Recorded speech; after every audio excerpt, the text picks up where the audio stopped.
Bonjour les quatrièmes, cette vidéo s'adresse à l'ensemble de mes classes. Ça va juste être des révisions pour la classe de quatrième 2.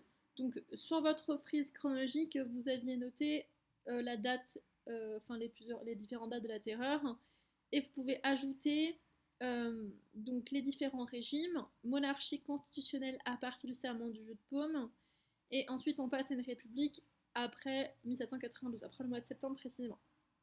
Donc, ensuite, on va faire un bond dans le temps et voir ce que sont en fait que le consulat et l'empire de 1799 à 1815. Et question 1, on va se poser une question, peut-on parler d'un retour à une monarchie absolue en France?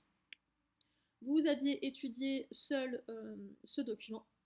Donc, on va le présenter rapidement. C'est une huile sur toile, donc c'est un tableau qui a été peint, attention, en 1840. Donc, on est largement après la date de l'événement représenté, donc peint par François Bouchot, il n'est pas très connu, et qui est conservé au musée du château de Versailles. Par rapport à la date, par rapport à l'événement en fait qui est représenté, donc je l'ai mis, c'est ce qu'on appelle le 18 Brumaire. Alors pourquoi on parle de 18 Brumaire? Parce qu'à partir de 1792, on a utilisé un nouveau calendrier révolutionnaire, et on a en fait recommencé la numérotation des années. Donc l'an 1, ça correspond à 1792. Donc c'est un nouveau calendrier. Je vous ai mis ici une image. Et donc par exemple, les mois des années reprennent les saisons. Donc par exemple, brumaire pour la brume du mois de novembre, pluviose pour la pluie. Ensuite, donc, il fallait me montrer le personnage principal de la scène. Je vous l'ai entouré ici, donc c'est qui? C'est Napoléon Bonaparte. Vous avez une petite biographie de Napoléon Bonaparte. Il est né en Corse, il est né à Ajaccio précisément en 1769. L'île avait été annexée à la France un an plus tôt. Sa famille est d'origine italienne en fait, et ils sont arrivés en Corse à la fin du XVe siècle. Alors, c'est une famille de notaires en fait depuis plusieurs décennies, donc c'est plutôt une origine sociale de petite noblesse. C'est pas une famille qui est extrêmement riche. Quelle carrière militaire, quelle carrière il entreprend, pardon? Il entreprend en fait une carrière militaire. Alors pour la petite histoire, pendant tout l'hiver de l'année 1779, pendant l'hiver de l'année 1779, Napoléon Bonaparte avait seulement 10 ans. Il était à l'école militaire de Brienne pour la première année, et tous les élèves en fait, de l'école avaient réalisé une bataille. Une bataille qui restait célèbre parce que Napoléon s'est fait remarquer pour en fait ses talents de tactique militaire. C'était resté un événement voilà, qui célèbre en fait ses compétences. Pendant la Révolution, il est assez proche des révolutionnaires et il s'est rendu célèbre parce qu'il a participé à des victoires en Italie mais aussi en Égypte. Bref, après ses conquêtes militaires, il revient en France. Alors, il fallait me décrire le document le plus précisément possible et me dire, question suivante dans le travail que je vous avais envoyé en PDF, de qui Bonaparte est-il accompagné, qui est autour de lui. Donc on voit ici deux militaires qui sont juste autour de lui. Ce sont en fait des grenadiers, donc c'est une unité d'élite de l'armée. Et si on regarde la réaction des personnages autour de lui, on a l'impression qu'ils sont complètement offusqués, qui disent non, qui sont en train de refuser ou de protester. Et comment ils sont habillés? Ils ont des toges rouges, et ces toges rouges là font référence aux sénateurs romains. Donc qui sont ces personnages? Ce sont en fait les députés du Conseil des 500. Et le Conseil des 500, c'est quoi? C'est l'assemblée législative du régime révolutionnaire de l'époque.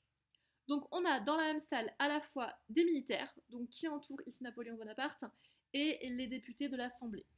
Et si on regarde le décor, on voit ici une chaise qui est renversée.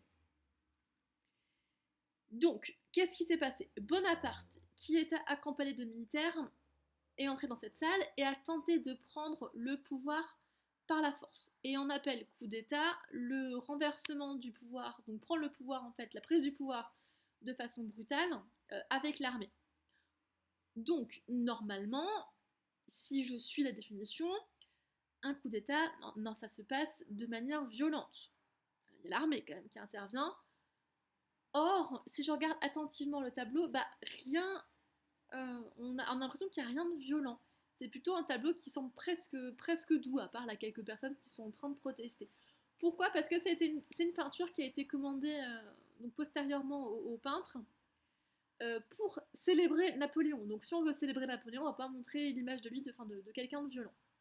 Alors pourquoi Napoléon a-t-il voulu prendre le pouvoir par la force? Si je reprends la fresque chronologique, on avait vu ensemble que depuis 1789, en fait, la France subit une situation pleine de conflits, il y a plein d'événements qui se succèdent rapidement les uns aux autres. La Révolution, en fait, était entrée dans une période de grande incertitude. Il y a plein de régimes qui sont succédés, il y a eu la monarchie absolue, il y a eu la monarchie constitutionnelle, après il y a eu la monarchie république. En fait, on manquait un peu de stabilité, et c'est pour ça que le général Bonaparte en profite pour s'emparer du pouvoir au mois de novembre 1799. En fait, il veut stabiliser la France. Il pense qu'en mettant en place un pouvoir fort, la France pourra être plus stable. Et donc, il met en place un nouveau régime qu'on appelle le consulat. On parle de consulat parce que Napoléon Bonaparte prend lui-même le titre de premier consul. Je vous ai mis ici un document qui est en fait la constitution de l'an 8, donc la constitution de 1800, avec nos dates actuelles. On peut regarder ici donc ceux qui détiennent le pouvoir exécutif, donc il y a le premier consul, qui donc a comme pouvoir de désigner les ministres, qui a l'initiative des rois, des lois, et qui commande les armées. Le pouvoir législatif est détenu par le Conseil d'État, le Sénat, le tribunal et le corps législatif. Et on peut voir que finalement le pouvoir législatif provient ici indirectement de la nation, donc les hommes de plus de 21 ans. Donc si on regarde de manière superficielle, alors déjà première chose, donc c'est bien une république, hein, parce qu'il n'y a plus de roi, donc c'est plus du tout une monarchie, il y a un consul, donc c'est une république. Mais si on regarde plus en détail, eh bien, l'essentiel de la Constitution en fait accorde le pouvoir à Napoléon Bonaparte. Donc il désigne les ministres et c'est lui qui a l'initiative de toutes les lois. Eux, ils ne font que les vérifier et que les rédiger.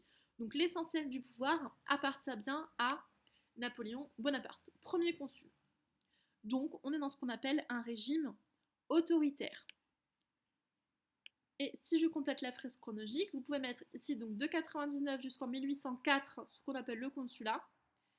Et ensuite, nous on verra la prochaine fois qu'il s'agit ensuite d'un empire. Et la leçon est à écrire dans le cahier. Donc si vous avez des questions, vous n'hésitez pas à m'envoyer soit un email, soit tout simplement un message sur Instagram. Voilà, bon travail, j'espère que vous avez tout compris.